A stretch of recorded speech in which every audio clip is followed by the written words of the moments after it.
আসসালামু আলাইকুম রহমতুল্লাহি ওবরাকাতুহ। সম্মানিত বন্ধুরা, আমি আজকে আপনাদের সামনে আলোচনা করব রোগ থেকে মুক্তি পাওয়ার জন্য কি দোয়া পড়বেন। তো সম্মানিত দর্শক, আসুন আমরা ভিডিওটি ধৈর্য সহকারে শেষ পর্যন্ত দেখতে থাকি। রোগ ব্যাধির সময় যে দোয়াটি পড়বেন, দোয়াটি হলো আল্লাহুম্মা আতিনা ফিদ দুনিয়া হাসানাতাও ওয়া ফিল আখিরাতি হাসানাতাও ওয়া কিনা আযাবান্নার। হে আল্লাহ, আপনি আমাদেরকে দুনিয়াতে কল্যাণ দান করুন এবং আখিরাতেও কল্যাণ দান করুন এবং আমাদেরকে জাহান্নামের শাস্তি থেকে রেহাই দিন।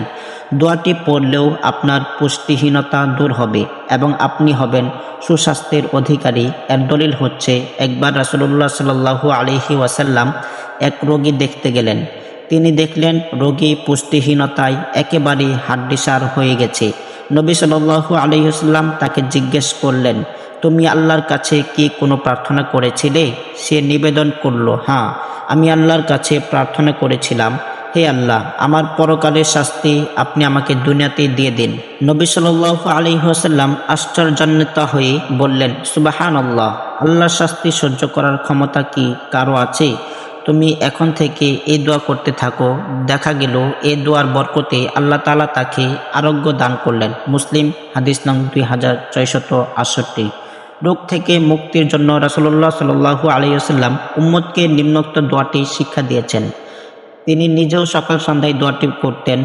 আল্লাহুম্মা আফিনি ফি বাদানি, আল্লাহুম্মা আফিনি ফি সামঈ, আল্লাহুম্মা আফিনি ফি বাসারি, লা ইলাহা ইল্লা আনতা, আল্লাহুম্মা ইন্নী আউযু বিকা মিনাল কুফরি ওয়াল ফাকরি, আল্লাহুম্মা ইন্নী আউযু বিকা মিন আযাবিল কবর, লা ইলাহা ইল্লা আনতা। হে আল্লাহ, আপনি আমাকে শারীরিক সুস্থতা দান করুন। হে আল্লাহ, আপনি আমার কানের সুস্থতা দান করুন। হে আল্লাহ, আপনি আমার চোখের সুস্থতা দান করুন। আপনি ছাড়া আর কোনো হক মাবুদ নেই। হে আল্লাহ, কুফরি এবং দারিদ্র থেকে আমি আপনার নিকট আশ্রয় প্রার্থনা করছি। হে আল্লাহ, কবরের আযাব থেকে আমি আপনার নিকট আশ্রয় প্রার্থনা করছি। আপনি ব্যতীত আর কোনো হক মাবুদ নেই। আবু দাউদ, হাদিস নং 5090।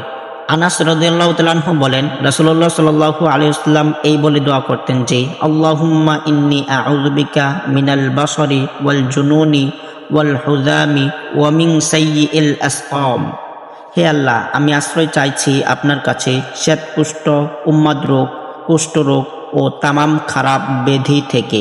আবু দাউদ, হাদিস নং 1554। সুতরাং আপনার অপুষ্টিতার চিকিৎসা হিসেবে এটিও পড়তে পারেন। তো সম্মানিত দর্শক, আশা করি বিষয়টি বুঝতে পেরেছেন। আসসালামু আলাইকুম ওয়া রাহমাতুল্লাহি ওয়া বারাকাতুহু।